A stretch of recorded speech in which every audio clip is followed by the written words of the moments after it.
Oke, selanjutnya kita akan ke materi yang selanjutnya, yaitu perencanaan dan proses perencanaan. Di sini ada nggak yang punya pendapat definisi perencanaan dan proses perencanaan itu? Saya, Bu. Oke, boleh. Perencanaan adalah suatu proses untuk menentukan sesuatu tujuan dan strategi untuk mencapai tujuan tersebut.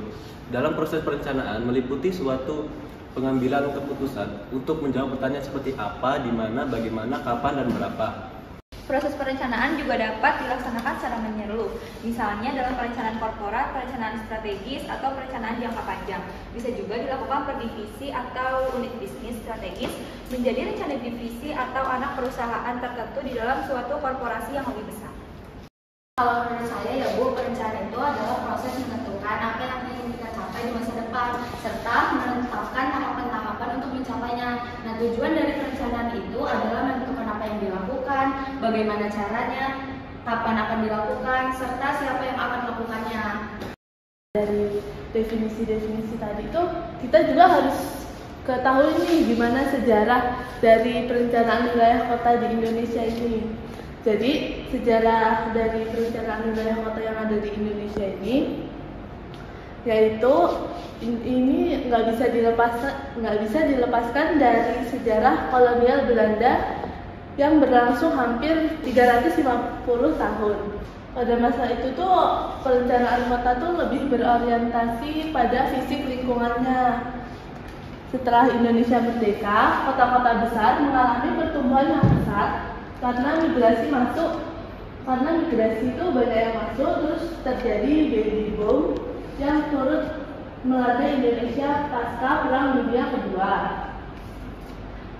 Terus ada saatnya ada rencana 5 tahun pertama yang terjadi di tahun 1956 sampai 1960. Itu dibuat dan dilanjutkan dengan pembentukan Komite Perencanaan Nasional. Jadi itu sedikit dari sejarah dari perencanaan wilayah kota yang ada di Indonesia ini. Oke, dari pembahasan yang udah kita bahas tadi, kira-kira kalian udah kebayang belum lulusan PWK ini bisa jadi apa? Presiden. Wali kota. Arinal. Ya sih bisa.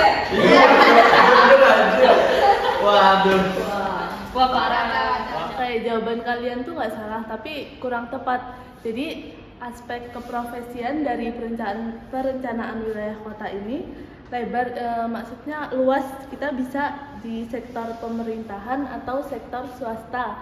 Nah, lulusan dari PWK ini bisa jadi kayak PNS, terus bisa jadi dosen, bisa jadi planner, terus tuh kita juga bisa jadi konsultan perencana, pengembang properti, dan masih banyak yang lainnya. Selanjutnya kita masuk ke aspek dari perbedaan ruang lingkup wilayah dan kota. Di sini kalian tahu nggak apa itu perbedaan dari ruang lingkup wilayah dan kota itu apa?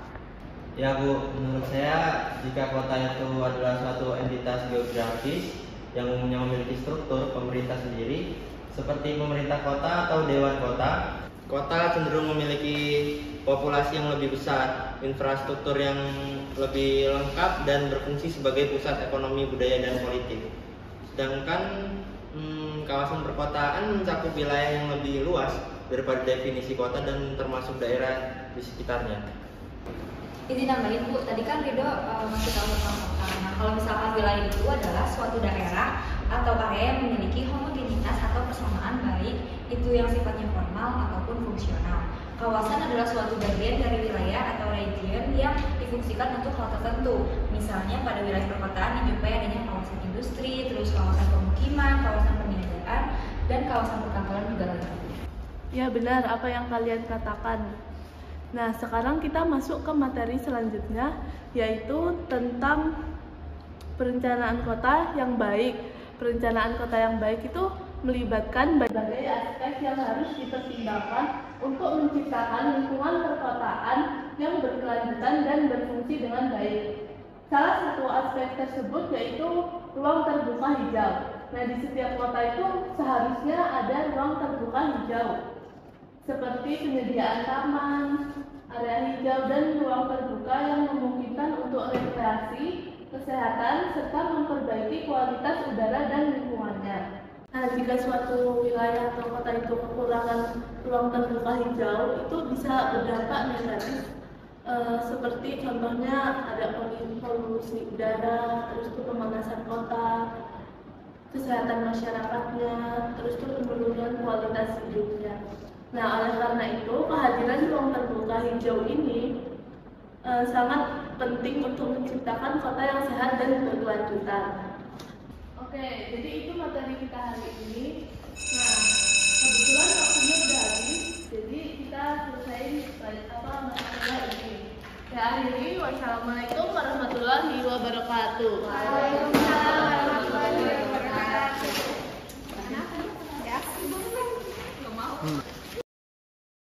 Kalau dari yang dikatakan ibu itu suatu wilayah itu harus memenuhi berbagai macam udahlah, aku lapar, makan dulu.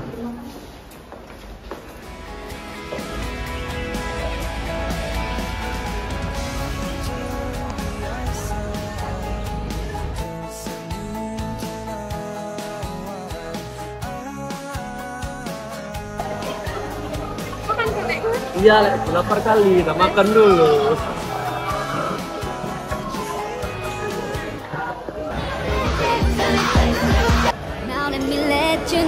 Dari proyek Masjid Raya Al-Bakri di Enggal, Tanjung Karang Pusat, Bandar Lampung,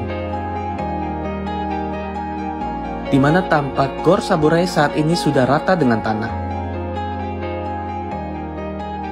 Sedangkan saat ini dalam proses pembersihan lahan Taman Gajah atau Lampung Elephant Park. Apaan sih kan, Pi? Lu tau gak sih nih? Nah, sebelum dibangun Masjid Al-Bakri sebenarnya itu tempat apa sih? Soalnya gue lihat di TikTok kok komennya kayak banyak yang kurang setuju ya tentang membangun masjid ini. Dulu Taman Kota Gajah di tempat aku dulu ngilangin stres, cuman sekarang udah mau digusur menjadikan masjid. Oh, pantesan aja banyak yang kurang setuju sama pembangunan ini. Iya, ini sebenarnya nyambung sama penjelasan ibu yang tadi.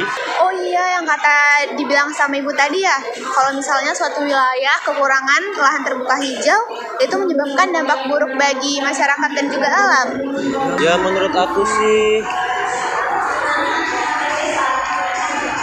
itu bagusnya bagus dijadiin taman kota aja sih, soalnya di situ kan udah ada Masjid Al-Furqon. Jadi ya nggak terlalu urgent bener kalau di masjid. Kesimpulan yang dapat diambil dari mata kuliah dasar perencanaan wilayah dan kota ini adalah kita dapat mengetahui bagaimana terciptanya perencanaan wilayah dan kota, sejarah, keprofesian, serta isu dan permasalahan yang berkaitan dengan kePWK-an. Kita juga dapat mengetahui bahwa perencanaan wilayah melibatkan pendekatan yang mempertimbangkan berbagai aspek seperti aspek ekonomi, lingkungan, dan infrastruktur. Pendalaman yang perlu kita pelajari lagi adalah memahami konsep perencanaan kota, analisis penggunaan lahan, pembangunan berkelanjutan, serta memahami tentang kebijakan tata ruang, infrastruktur perkotaan, dan dampak lingkungan. Terima kasih, saya Rido Cikardono dengan NIM 105. Saya Helga Zanul Khalifah dengan NIM 088. Saya Emra Felani dengan NIM 100. Saya Atia Diaul Kalisa dengan NIM 84. Saya Riasa Kota Barat dengan NIM 108.